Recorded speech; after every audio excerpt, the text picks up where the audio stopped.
আসসালামু আলাইকুম ভিউয়ার্স, আপনারা অনেকেই বিকাশের লোন লিমিট কিভাবে বাড়ানো যায় এই বিষয়টা আমাদের কাছ থেকে জানতে চেয়েছেন। সো আজকের এই ভিডিওতে আপনাদেরকে বিস্তারিতভাবে কিভাবে লোন লিমিট বাড়ানো যায় এই বিষয়টাই আপনাদের সাথে আলোচনা করব।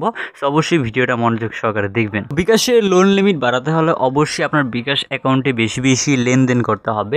বেশি বেশি লেনদেন বলতে যেমন ধরুন বিকাশে অ্যাড মানি, বিকাশ পেমেন্ট এবং আপনার বিকাশে অবশ্যই পর্যাপ্ত পরিমাণ টাকা রাখতে হবে। সো এরপর আরেকটা গুরুত্বপূর্ণ বিষয় হচ্ছে আপনারা যারা লোন নিয়েছেন অলরেডি 500 হোক, 1000 হোক, 2000 হোক, 5000 হোক, 10,000 হোক, যেই টাকায় লোন নিয়ে থাকেন, সো আপনাকে সেই টাকাটা মূলত কিস্তির যে সময় রয়েছে সময় মতো পরিশোধ করতে হবে।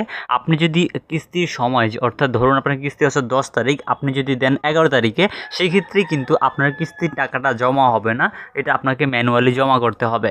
সো ম্যানুয়ালি জমা করতে গেলে কিন্তু আপনার সমস্যা হয়ে যাবে বিকাশে। সো আপনাকে যে কাজটি করতে হবে কিস্তি পরিশোধ করার জন্য অবশ্যই আপনার যে কিস্তির ডেটা থাকবে, যেমন ধরুন আপনার কিস্তির ডেট যদি 10 তারিখে হয়, তাহলে অবশ্যই আপনার এই কিস্তি টাকাটা আপনার বিকাশ অ্যাকাউন্টে 10 তারিখের আগে অর্থাৎ 9 তারিখেই টাকাটা রেখে দিতে হবে। সো আপনি যখন এই 9 তারিখে টাকাটা রেখে দিবেন পর্যাপ্ত টাকাটা আপনার বিকাশ অ্যাকাউন্টে, তখন আপনার 10 তারিখে অর্থাৎ কিস্তির যেই সময়টা, ওই সময় অটোমেটিক্যালি আপনার বিকাশ অ্যাকাউন্ট থেকে মূলত এই কিস্তির টাকাটা তারা কেটে নেবে। যেই টাকাটা মূলত কিস্তি থাকবে শুধুমাত্র ওই টাকাটা, ধরুন আপনার বিকাশ অ্যাকাউন্টে আছে 500 টাকা, আপনার কিস্তি টাকা হচ্ছে ধরুন 300 টাকা। আপনার 300 টাকা কেটে নিয়ে বাকি টাকাটা মূলত আপনার ব্যালেন্সে থেকে যাবে।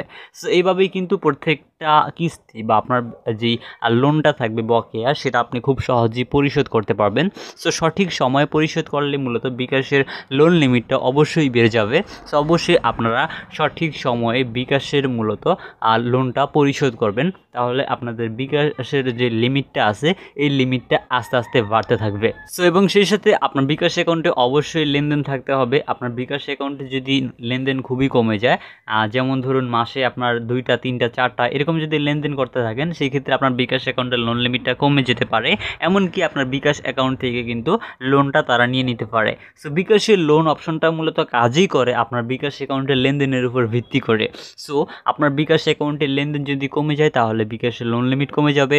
যদি বিকাশ অ্যাকাউন্টের লেনদেন বেড়ে যায় তাহলে অবশ্যই আপনার বিকাশের যে লোন লিমিটটা রয়েছে এটা বেড়ে যাবে। সো আশা করছি আপনাদেরকে বোঝাতে পেরেছি। সো আসলে বিষয়টাই হচ্ছে এটা।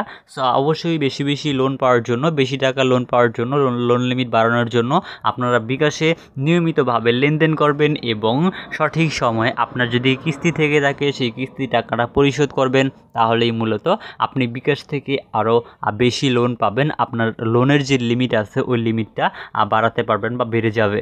সো বিকাশের লোন লিমিট বাড়ার সাথে সাথেই মূলত আপনি বিকাশ থেকে আবার লোন নিতে পারবেন। সো বিকাশের বর্তমানে প্রত্যেকটা লোনের সময়কালই হচ্ছে মূলত 3 মাস। এই 3 মাসের মধ্যেই মূলত আপনি 10,000 হোক, 20,000 হোক, 50,000 হোক, সো আপনি কিন্তু লোন নিয়ে 3 মাসের ভিতরে আপনাকে পরিশোধ করতে হবে। সো আসলে বিকাশের লোন লিমিটটা আরেকটু বাড়ানো উচিত ছিল। এই যে আপনার যে মেয়াদটা, এই মেয়াদটা যদি 6 মাস করা হতো তাহলে যে বড় লোনগুলো ছিল 30,000, 50,000, 40,000, এই লোনগুলোর জন্য খুবই সুবিধা হতো। সো আশা করছি বিকাশ খুব দ্রুত এই সমস্যাটিকে সমাধান করার চেষ্টা করবে। সো ভিউয়ার্স, এই ছিল আমাদের আজকের ভিডিও। আশা করছি আপনাদেরকে বোঝাতে পেরেছি কীভাবে আপনি লোন লিমিটটা আসলে বাড়াতে পারেন। সো আপনাদের সাথে দেখা হবে পরবর্তী ভিডিওতে। বিকাশ সম্পর্কিত আরও যে কোনো বিষয় জানার জন্য আমাদের ইউটিউব চ্যানেলে ভিডিও রয়েছে, চাইলে সেই ভিডিওগুলো ফলো করতে পারেন।